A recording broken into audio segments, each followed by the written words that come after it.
ఆంధ్రప్రదేశ్‌లోని ఎన్నికల పోలింగ్ రసవత్తరంగా సాగుతోంది. ముఖ్యమైన నియోజకవర్గాల్లో పోలీసులు నిఘా మధ్య పోలింగ్ ప్రశాంతంగా జరుగుతుందని అందరూ అనుకుంటున్నారు. కానీ కొన్ని నియోజకవర్గాల్లో మాత్రం దాడులు అనేవి జరుగుతూనే ఉన్నాయి.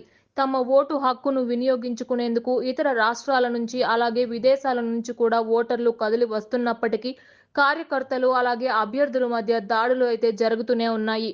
ఉత్కంఠభరిత పరిస్థితుల మధ్య పోలింగ్ జరుగుతుందనే చెప్పాలి. అయితే గన్నవరం నియోజకవర్గం ముస్తాబాద్ వద్ద కూడా ఉద్రిక్తత నెలకొంది. వల్లభనేని వంశీ, యార్లగడ్డ వెంకట్రావు వర్గీయుల మధ్య తోపులాట జరిగింది. ఒకరిపై ఒకరు చెప్పులతో, రాళ్లతో కొట్టుకునే వైనం కూడా కనిపించింది. అటు వల్లభనేని వంశీ, యార్లగడ్డ వెంకట్రావు వారి వారి కార్లలోనే ఉండగా రోడ్డుపై ముస్తాబాద్ ఫ్లైఓవర్ వద్ద ఘర్షణ చోటు చేసుకుంది. వల్లభనేని వంశీ వర్గీయులు అలాగే యార్లగడ్డ వెంకట్రావు వర్గీయులు ఇద్దరి మధ్య వాగ్వాదం నెలకొంది. ఎంతో పటిష్టమైన భద్రత ఏర్పరిచినప్పటికీ ఇలా అభ్యర్థులు అలాగే కార్యకర్తలు కొట్టుకోవడం ప్రజల్లో తీవ్ర అసహనాన్ని గురిచేస్తుందనే చెప్పాలి. కార్యకర్తలే ఇలా కొట్టుకోవడం వల్ల వచ్చే ఓటర్లు కూడా భయాందోళనకు గురవుతున్నారు. ఓటర్లు కూడా వెనుతిరిగి వెళ్లిపోతున్నారనే చెప్పాలి.